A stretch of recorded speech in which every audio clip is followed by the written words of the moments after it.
নমস্কার, সোমা স্পেশাল কিচেনে আপনাদের স্বাগত জানাই। আজকে করব ঝাল পোলাও। আপনারা পুরো ভিডিওটা দেখতে থাকুন। গোবিন্দভোগ চাল 1 ঘন্টা ভিজিয়ে শুকনো করে রেখেছি। এতে এবার নুনটা দিয়ে দিলাম। এটা প্রথমে এটা ম্যারিনেট করতে হবে। এই আদা বাটাটা দিয়ে দিলাম, আদা বাটা,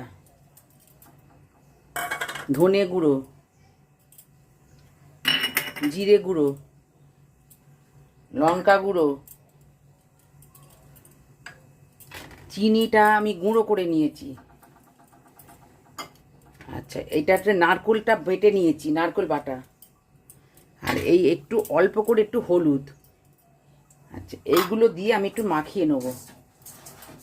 আচ্ছা, এবার তেল দিলাম, সর্ষের তেল, একটু সর্ষের তেল দিতে হবে এতে। দিয়ে এবারটা মাখিয়ে নিলাম।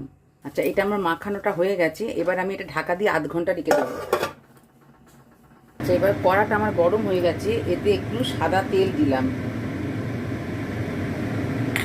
আর এই ঘি দিয়ে দিলাম। আর এই গোটা তেজপাতা আর গোটা গরম মশলা এটা ফোড়নে দিলাম। আচ্ছা, এবার ফোড়নটা হয়ে গেছে। এবার কাজু কিশমিশটা দিয়ে দিলাম। কাজু কিশমিশটা ভাজা হয়ে গেছে। এবারে মাখানোর চালটা দিয়ে আমি ভেজে নেব। মাখানোর চালটা দিয়ে আমি ভেজে নেব।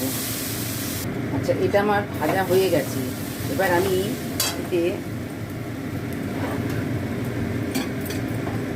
2.5 কোটো, এই দুধটা আমার 2.5 কোটো চাল, আমার দুধ আর জল মিশিয়ে 5 কোটো আমি এটা দিয়ে দিলাম। এটা ফুটে গেছে, গরম। এটা জলটা মরে গেছে। এবার আমি এই ঘিটা দিয়ে দিলাম, দিয়ে কাঁচা লঙ্কা চেরাটা দিলাম আর গরম মশলা গুঁড়োটা দিলাম। এই গরম মশলা গুঁড়োটা দিয়ে এবার আমি ঢাকা দিয়ে দেবো।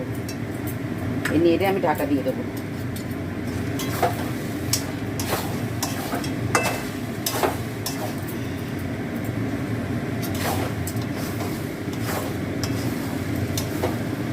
এবার ঢাকা দিয়ে এবার গ্যাসটা বন্ধ করে আমি দমে হবে এটা।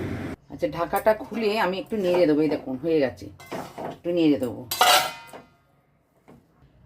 এই ঝাল পোলাওটা আপনারা করে খেয়ে কমেন্টে জানাবেন। আজকের মতন এই পর্যন্ত। লাইক সাবস্ক্রাইব করবেন। নমস্কার। দেখুন কত সুন্দর হয়েছে এটা।